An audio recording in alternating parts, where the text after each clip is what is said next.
Merci de votre fidélité à la chaîne panafricaine. Bienvenue dans ce nouveau numéro de décryptage.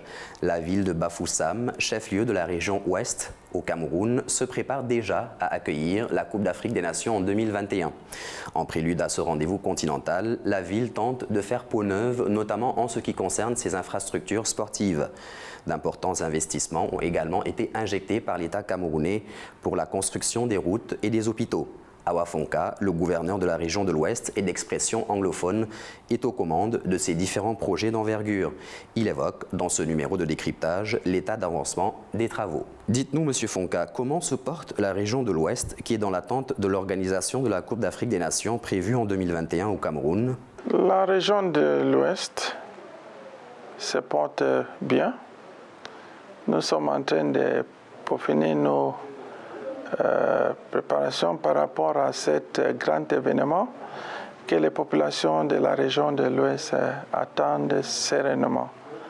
Ça fait depuis quelques années que l'État est en train d'investir dans cette région par rapport à cet grand événement. Et je peux vous dire que beaucoup des milliards de francs ont été investis dans ces régions et les préparatifs vont bon train. Tous ces chantiers observables dans la ville de Bafoussam ont sans doute un impact auprès des populations de la ville, mais aussi de la région de l'Ouest. Qu'en est-il? Bien sûr, l'impact est très positif et l'impact est global dans toute la région par rapport à ce qui se passe dans l'autre région quand il y a de pareils événements. Car l'État a décidé d'investir dans tous les départements dans la région. Quand il s'agit de domaines sportifs, les infrastructures sportives, nous trouvons ces infrastructures un peu partout. Et dans la ville de Bafoussam, à Kwekong, à Bamenzim, à Toket, mais aussi à Bouda, à Banjul. Et je peux vous dire qu'il y a d'autres infrastructures qui sont en train d'être construites du côté de pas financement direct de l'État, mais par la FECAFOOT à Bangante et également à Bafang, là où par l'entreprise de FECOM, il y a presque 4 milliards de francs qui est en train d'être injectés pour construire le stade municipal de Bafang. Ça, c'est infrastructure sportive. Dans le domaine hospitalier, il y a des investissements à l'hôpital régional de Bafoussam, mais également, il y a l'hôpital référence de Kwekong, qui est un hôpital qui va vraiment servir la région, un hôpital là où on va trouver des spécialistes. En ce qui concerne l'aéroport, aujourd'hui, on peut facilement atteindre Bafoussam par voie aérienne avec cet aéroport qui a été réhabilité et le niveau a été élevé.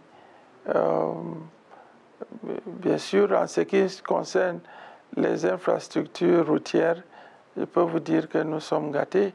Celui qui a vu Bafoussam il y a 3 ans, qu'on appelait une ville à Poto-Poto, mais aujourd'hui, Bafoussam est transformé parce qu'il y a une centaine de milliards qui a été injecté uniquement pour les infrastructures routières dans cette ville, avec plusieurs entreprises qui, au même moment, sont en train de travailler. Il y a l'axe principal qui a été réhabilité, ainsi que beaucoup de tronçons dans la ville de Bafoussam. Donc Bafoussam a été vraiment transformé. C'est un Bafoussam New Look qui fait la fierté du dynamisme des populations. Quelles sont les mesures prises par les services du gouverneur pour que ces investissements soient gérés de manière efficace et efficiente? On est là au quotidien. Le gouverneur est contraint par ses services pour connaître tout ce qui se passe dans sa région. Je peux vous dire que tous ces projets, c'est le gouverneur qui est au centre de tout ce qui se passe. Le gouverneur a été nommé président des sites de Bafoussam, donc c'est le gouverneur qui s'assure, qui suit au quotidien beaucoup de ces projets. Même les investissements privés, on suit pour s'assurer que le taux d'exécution respecte le timing de l'État ainsi que les exigences de la CAF. Tout ça est encadré par le gouverneur. Je peux vous dire que tous ces délégués régionaux au quotidien, je les encadre et chacun se déploie à son niveau et on s'assoit de temps à autre pour évaluer ce qui se passe. La région de l'Ouest est limitrophe à la région anglophone du Nord-Ouest qui connaît depuis plusieurs années de graves troubles sécuritaires. Que dites-vous aujourd'hui à ceux qui émettent des réserves quant au déroulement de la Coupe d'Afrique des Nations dans de bonnes conditions sécuritaires? Bien sûr, nous sommes limitrophes avec la région du Nord-Ouest. Je peux vous dire que sur le plan culturel, ce sont des grasses files, l'Ouest et le Nord-Ouest.